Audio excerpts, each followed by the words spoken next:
Hello, ladies and gentlemen. My name is Kurt. Welcome back to Far Lands or Bust. That was a little bit of a delay there to start the episode, Wolfie. Oh, now you just can't stop barking. You just can't stop. Once you pop, you can't stop.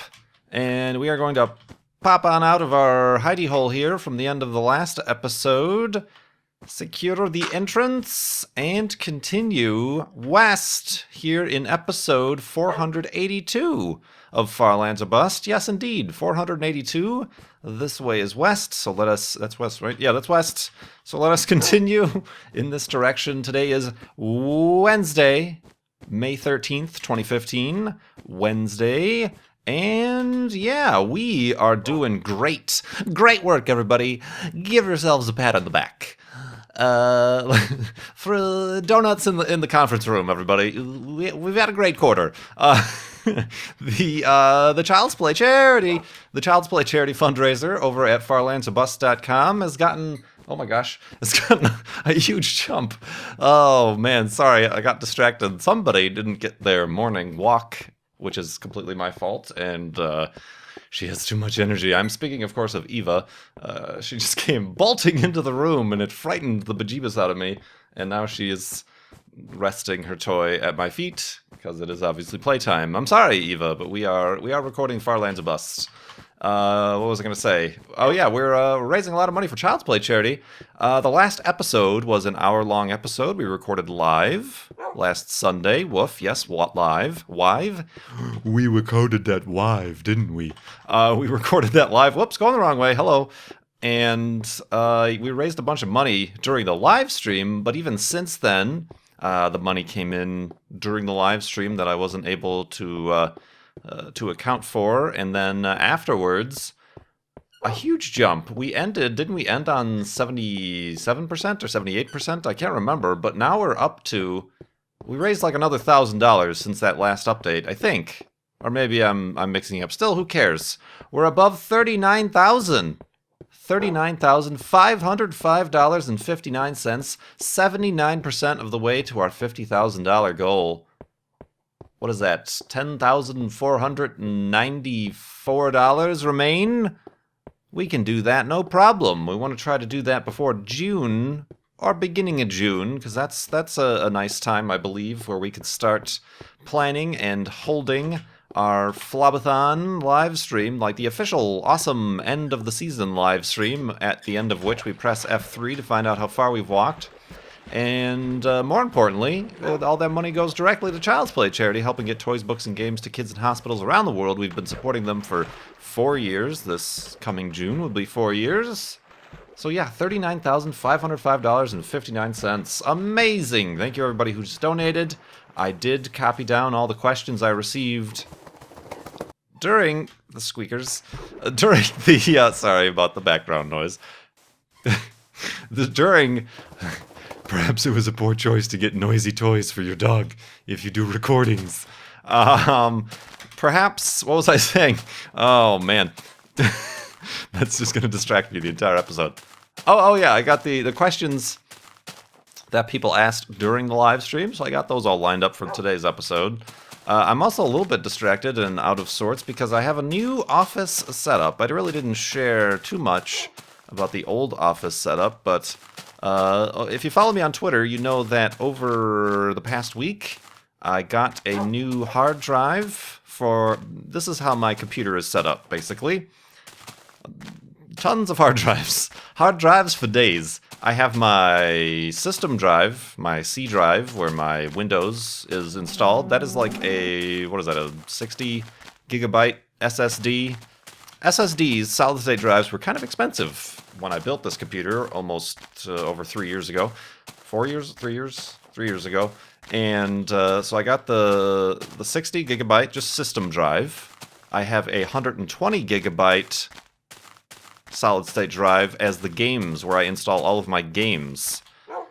Woof. And that has been filling up very rapidly, and I've been having to uninstall games in order to install new games, and once games like Dirt Rally require up to 30 gigs, Grand Theft Auto 5 requires over 60 gigs, it's become too much, so what I've done is I've replaced that games drive with a 500 gigabyte solid-state drive, the Samsung 850 EVO.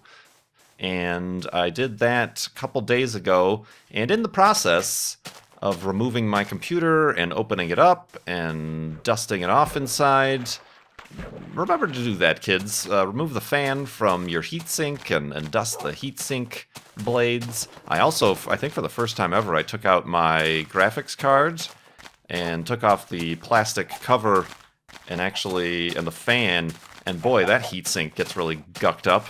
Cleaned that thing out and did all that business, installed the new hard drive. Once everything got set back up, it actually worked great. I was very worried, and I mentioned in earlier episodes of Farlands Bust, that does it really require, this isn't a system drive, can I just copy and paste from old games drive to new games drive, install, and then change the drive letter to G, and everything will be the same? Because all the programs do is reference the drive number, or letter.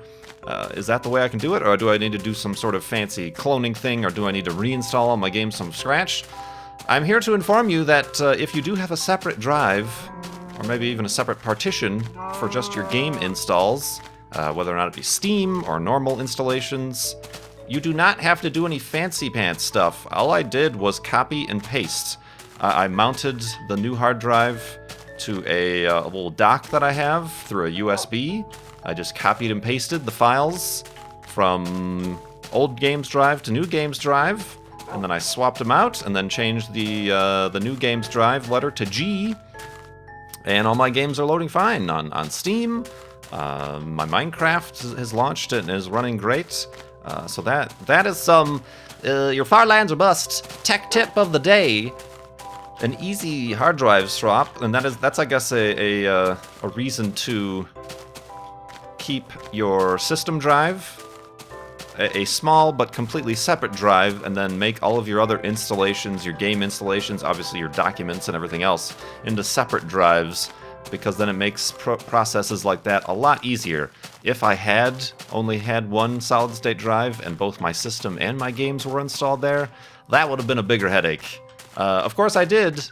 The moral of the story is, talking about my office setup, I did turn it into a bigger deal than it needed to be, because I'm like, well, since I've unplugged the 17,000 cables from the back of my computer and removed it from my room, this is a fine time to completely redesign and rearrange my entire office. I was originally considering moving the office to another bedroom, slightly bigger, a little bit more centralized, but there's no cable hookup there, unfortunately. And I don't have... I could go through the runaround of getting a cable run out there, but I'd rather not. I'd rather not have that much downtime. So I rearranged. I have an L-shaped desk, a corner desk. It used to be in the corner, but now it's kind of sticking out. I beg pardon? Put that thing away, sir. This is a children's show. Now it's no longer in the corner. I'm kind of in the middle of the room. It's how I used to have it set up in my old house, actually, which is pretty nice, and I got a lot of room here. And I'm attempting, this is the thing that's really new, I'm attempting with my second monitor, the vertical portrait mode of the monitor. I'm not sure how used to that I'm going to get. A lot of desktop applications are kind of set up for horizontal monitorization, so the vertical monitor, we'll see how this is working, but so far it's okay, and everything seems to be working just fine and dandy. I don't have everything plugged in yet, like my Xbox or my printer. I'll probably keep my scanner.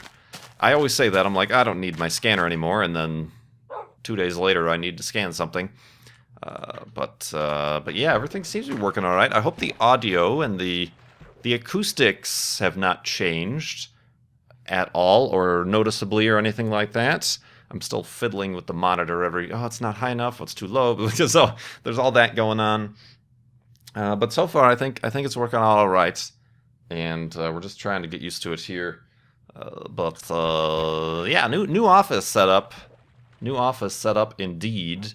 And yeah, so that's kind of the old KurtJMac updates for the day. Let's build our elevated hidey hole for this night, right on the precipice of this snowy biome, and then we'll continue and we'll answer these questions that we have from the live stream, left over from the live stream, that is, in the morning.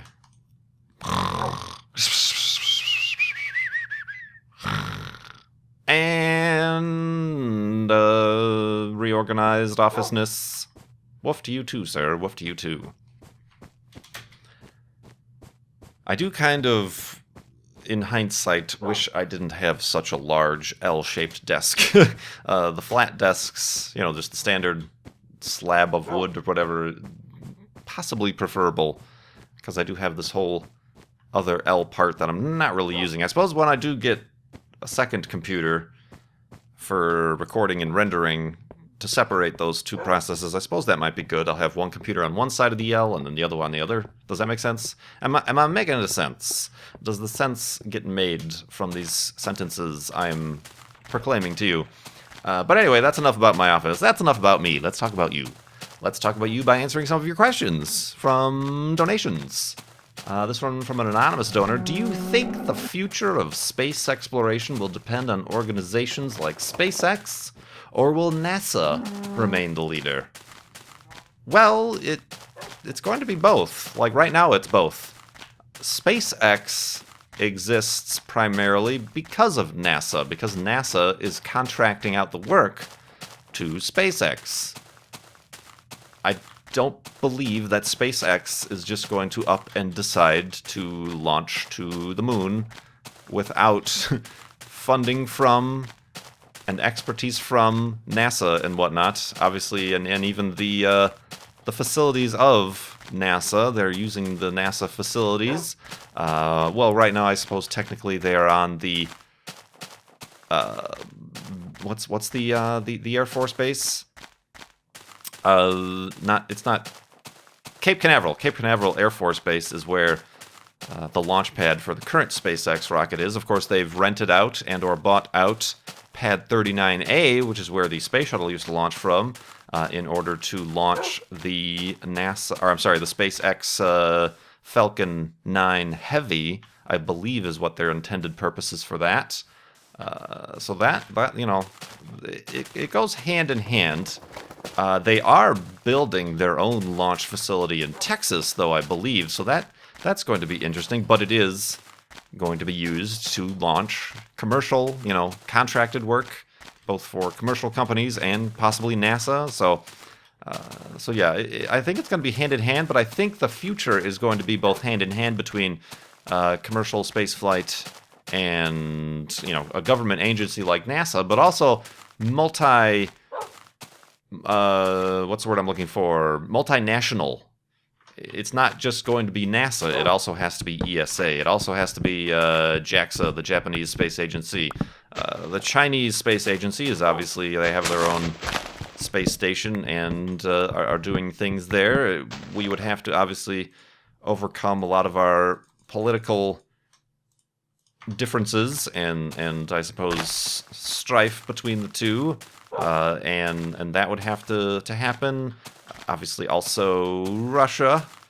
We have our Russian counterparts that we've collaborated with on the International Space Station.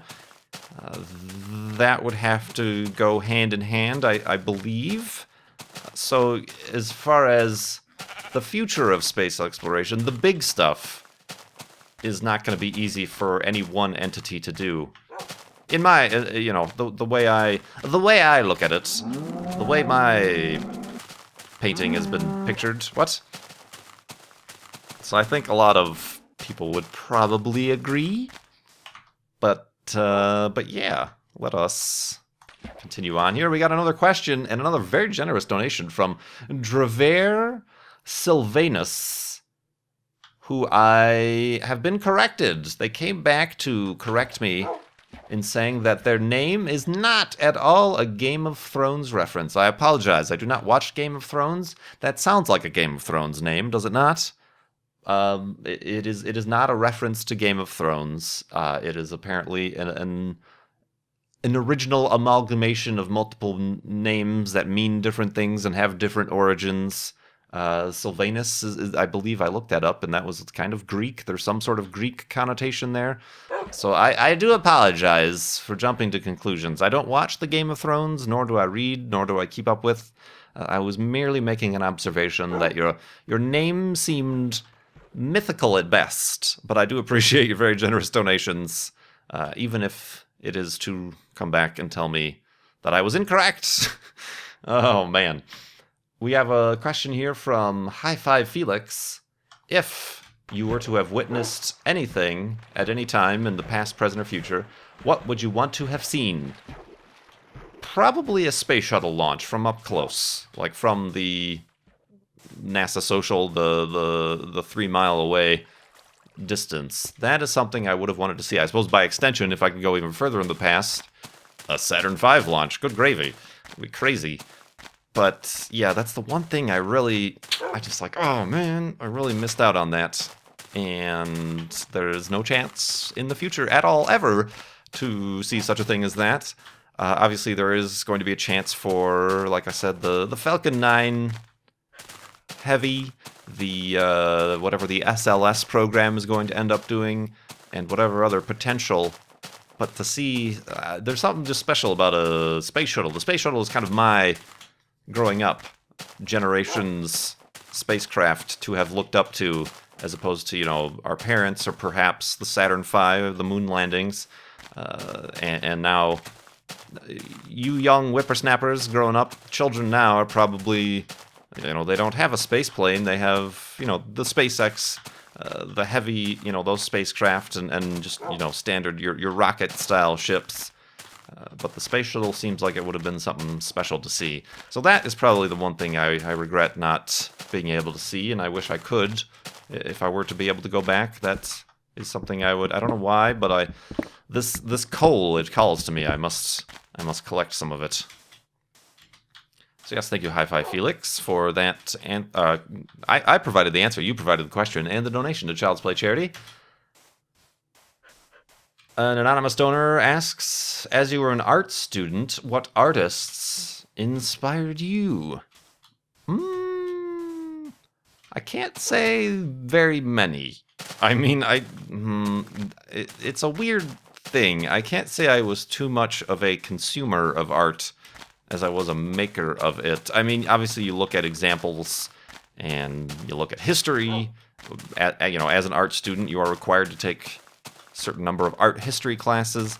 I suppose, everybody really looked up to in terms of like impressionists and whatnot, your Monets and your Van Goghs and whatnot. I was a particular fan of Manet. Not Monet, but Manet. He was a little bit earlier in the game. Some would argue the kind of beginning of the Impressionistic era started with Manet. I'm sure there's other arguments for other people that I simply just forget from art history class. But I kind of preferred Manet's work over the Monets and the Van Goghs and whatnot. Careful, Wolfie. But yeah, I can't think of any one particular artist that sticks out or not, or that like inspired me. I mean, there was a lot of like current, artists that I really enjoyed. I for some reason liked Rothko.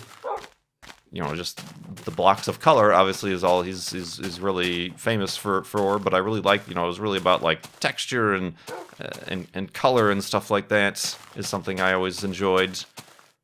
In terms of photography, there was or is a photographer. Oh, what's his name? I have like books. I forgot his name now. I'm trying to. No, they're not in my office. I'm trying to think. Bruce Gilden. Bruce Gilden does street photography, mostly in New York, but around the world. Kind of an in-your-face and like very candid street photography that I really liked. But I would never be able to do. You gotta have to do street photography of people, of strangers. You really have to have kind of the personality for it, and I have the opposite of the personality for that. I am not someone to jump in front of somebody and take their picture, as he does. If you look up Bruce Gilden, you might be able to find a documentary or two, or a profile that kind of shows his process and his technique. It's very in your face, literally, but the results are pretty awesome. But yeah, none artists off the top of my head. I can't really name. Well, I suppose I named a few there, but yeah. All right, that was a unique question. That's a new one. Buck to you too, Mr. Chicken. Ooh, not that bad actually. As the sun sets, and there's a floating sand. Oh, there's a couple of floaters. A couple of floaters. We got some sinkers. We got some floaters. But yeah, we've got more questions to get through here. Let's climb to the top of this mound and make the next elevated hidey hole.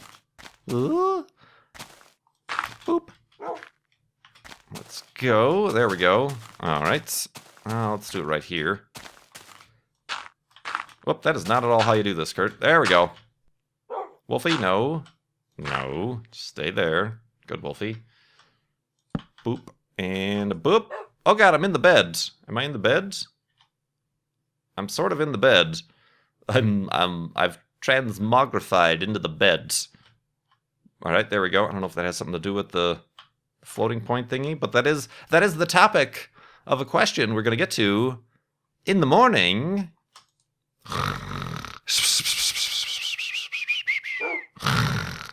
And awakeness. Indeedness.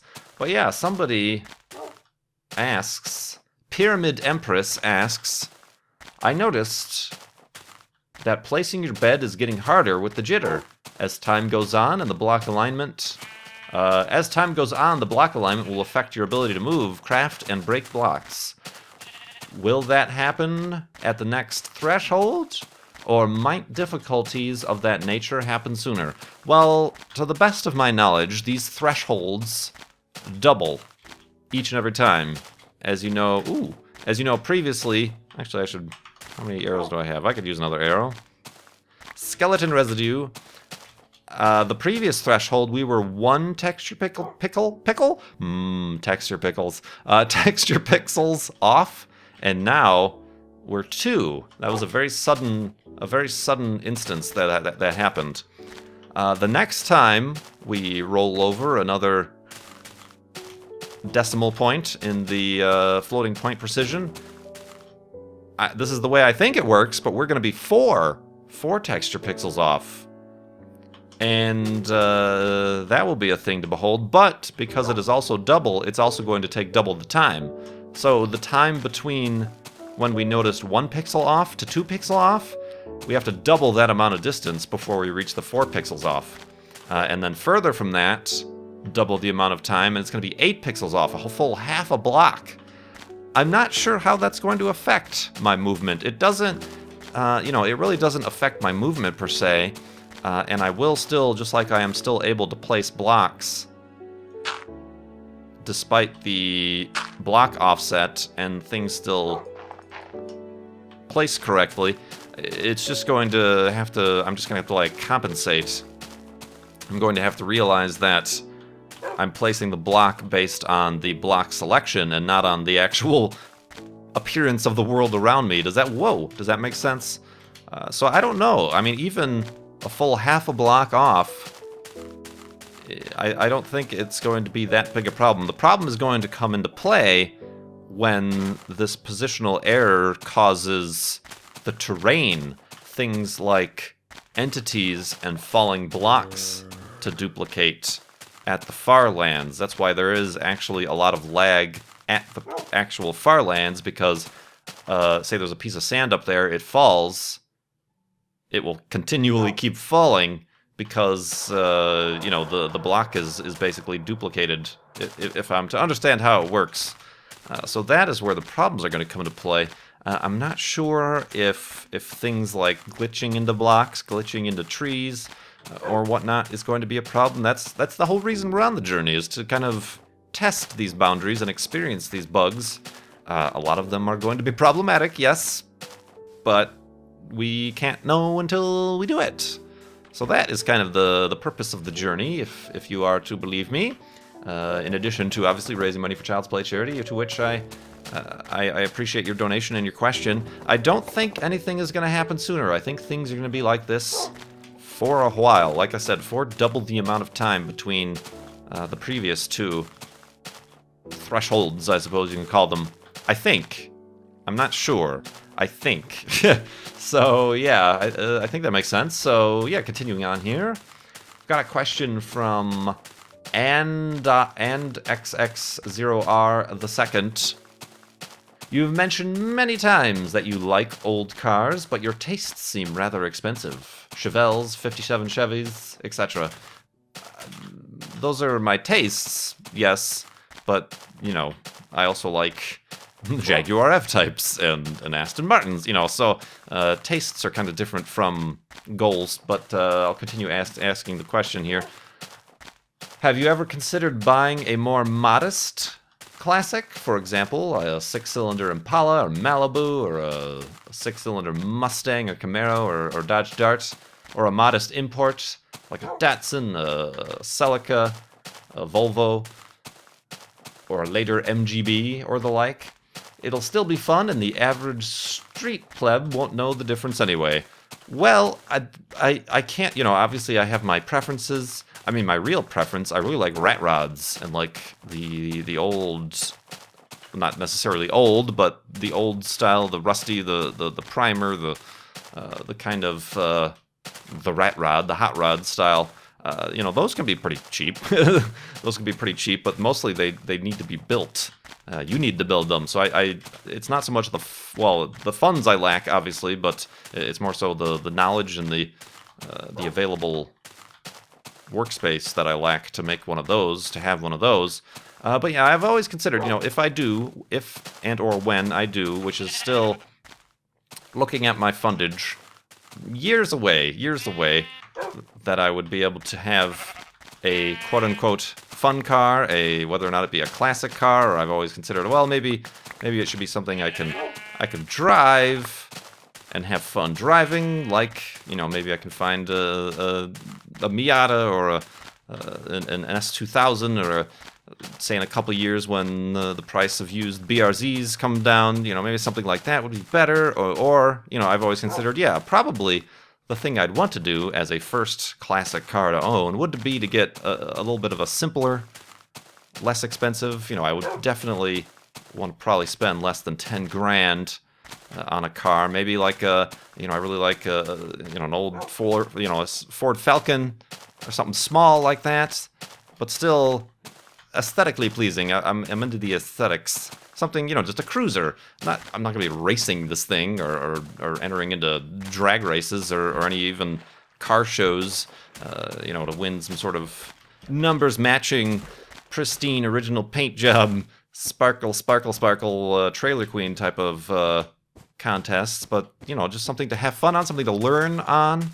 I've also considered, you know, to bridge the gap between the two, whether or not having a fun to drive performance car versus a classic car. I really like the old mid-80s Porsches, the 944s in particular. You know, it's not a huge V8 or anything like that, but it's a simple car. Parts are moderately relatively available. It does have a classic feel to it, and they're generally easy-ish to maintain if you can find one in good condition to begin with, but it can also be fun to drive, a good handling car, better handling than say an old you know, pre-70s Malibu or something like that. But whoop, hello guys, hello fellas, how's it going? Just gonna mosey on around this way if you don't mind.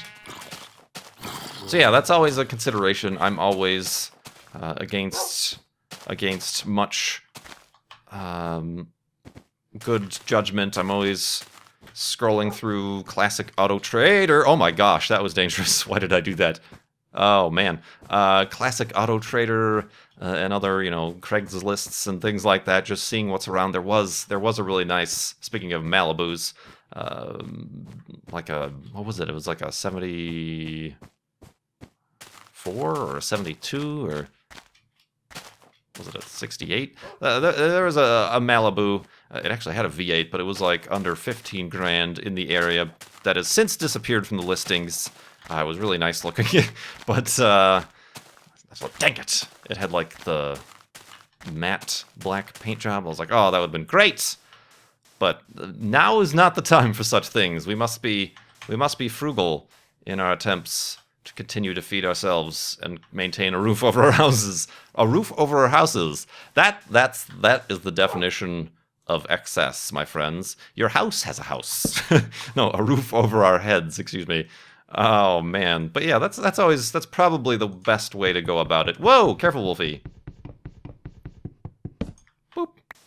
Well done. Do you need? Yeah, you do need. Wolfie, have a seat. I said have a seat and have a bone. Boop. Very good. Well done. All right, so continuing on. It's a good question. Let's see. From another anonymous donor, as the sun sets here, let's answer a question about YouTube. You seem to be in good shape, considering that as a YouTuber, you must spend a good portion of your time sitting down? Question mark. Do you attribute this to anything in particular? Exercise, healthy eating, stress? Also, have you always been as you are now, or have you, in your past, been larger, fitter, etc.? It sounded like it was going to start to be a Radiohead song. I'm, in general, have been a scrawny, skinny person my entire life.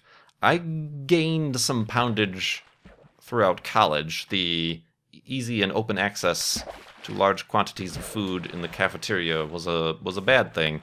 So yeah, I think at some point I'm not like huge or anything like that, and I'm sure I'm kind of hesitant to give out numbers because people are gonna be like, blah blah blah blah blah. I wish I was that, or something like that. Don't reply like that. But yeah, at some point, I think at my maximum, I peaked 200 and had like a 36-inch waist or something like that at the end of and immediately following college. But then I lost that, and now I'm back down around $150 and a 32-inch waist. Did I say 36? Yeah, 36 I think was the most I had. Woo! That circumference. But yeah, I don't know. I've just always, that's just my metabolism.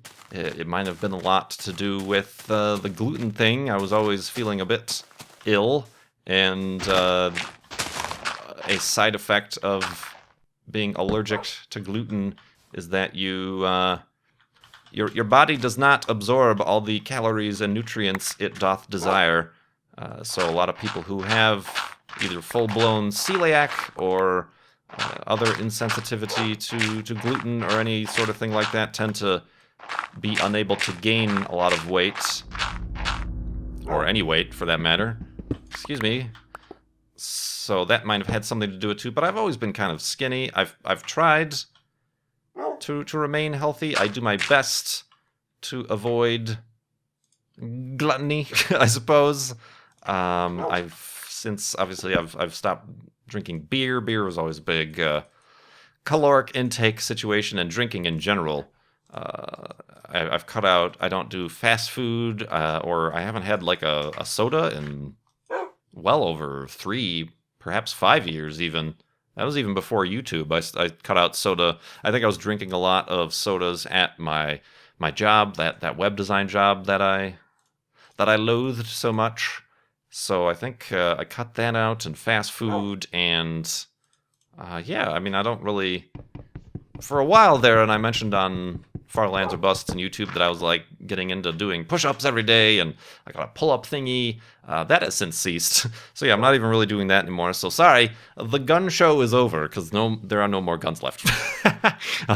There never were any guns. Perhaps just a few healthy sausages. What? What are you even talking about? Sausages. Some weird sausages you be eating. But anyway, this is getting into weird and strange territory as well. But yeah, we're going to end off episode 482 right here. Keep donating to Child's Play Charity at farlandsbus.com. We're on a good momentum here. We've got good momentum here. I am going to decide when to do another live stream, because that seemed to have really worked, and other Far Lands or Bust live streams. And yes, I do play other games, and then we do Far Lands or Bust, so please don't freak out if I say I start live streaming and then it's not Far Lands or Bust. Tonight, I might still do Twitch Wednesday as well, late tonight. So stay tuned on my Twitter for that announcement, if that is to take place. And yeah, this has been great. Feeling good about Far Lands or Bust. I hope you are too. Leave a like if you are. That always helps as well. And farlandsorbust.com, like I mentioned, to donate to Child's Play charity. Thank you so much for watching. My name is Kurt. I will see you next time.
We recorded that live, didn't we?